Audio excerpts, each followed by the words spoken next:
नैयर साहब बहुत शुक्रिया। नैयर साहब, जो कुदरत के कानून की हम बात कर रहे थे उसके मुताबिक तो न्यू सेमीफाइनल में क्योंकि पाकिस्तानी टीम ने उस तरह की परफॉर्मेंस नहीं दी, डिजर्व भी नहीं करते थे।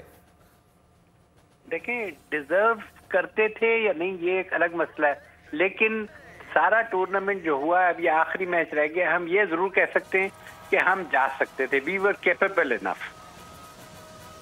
बिल्कुल थे, तो सलाहियत तो थी। क्या गलतियां क्या हुई नैयर साहब पाकिस्तान की जानिब से कैप्टनसी में? इसके अलावा पाकिस्तान के बॉलर्स ने उस तरह कारकर्दगी नहीं दिखाई, क्या कहेंगे?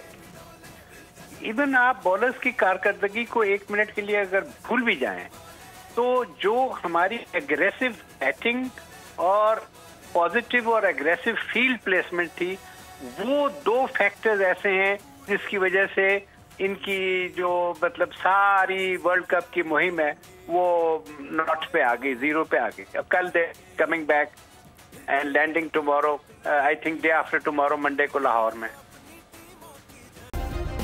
सब्सक्राइब करें और बेल दबाएं ताकि कोई खबर रह न जाए।